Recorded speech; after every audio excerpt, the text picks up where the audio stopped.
There are tales littered all across the wasteland. Some speak of ghouls and rocket ships. Some caravans mention an old highwayman cruising the California desert, and others speak of vampires. Are these just radiation poisoned brains conjuring up these myths? Or is there some truth to them? Only you can decide, as we step into the haze of Wasteland's legends.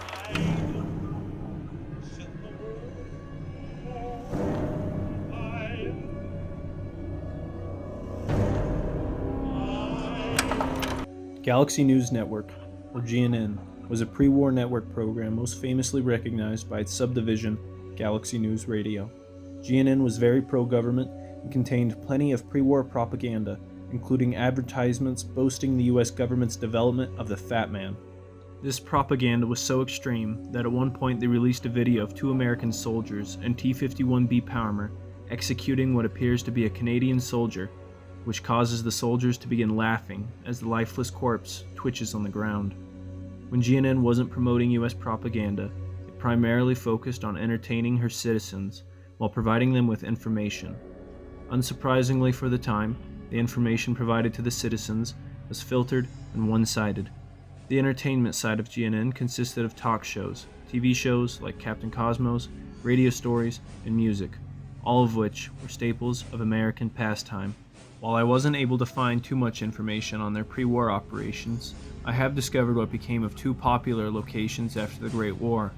The first one being GNR Plaza in the capital Wasteland, and later on the GNN Plaza in the Commonwealth. By the time of the Lone Wanderer's escape from Vault 101 in 2277, a man named Three Dog had already set up shop in GNR Plaza, and with the help of his technician Margaret, he began broadcasting. This radio station was able to be heard all across the capital Wasteland until some mutants shot a relay dish, which caused the station to be plagued by static if you weren't close to the source. However, this would be fixed thanks to the Lone Wanderer after he replaced the relay dish using the Virgo 2 lunar lander's dish. During the time Three Dog operated the GNR Plaza, he would play music that was popular during pre-war times, radio stories, and possibly most importantly, tell Wastelanders news about the capital Wasteland, including, but not limited to, the terrors of the Enclave, well-deserved Brotherhood propaganda, the achievements of the Lone Wanderer, and even survival advice.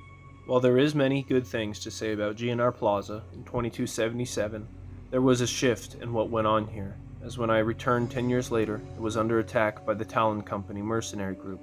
However, this attack would be unsuccessful, as the Good Fighter mercenaries were able to hold off the attack thanks to the help of the sole survivor, who upon learning of the attack, flew by vertibird to assist the Good Fighters. The Good Fighters were a group of mercenaries that followed Phil Goodman in the absence of Three Dog and the Brotherhood.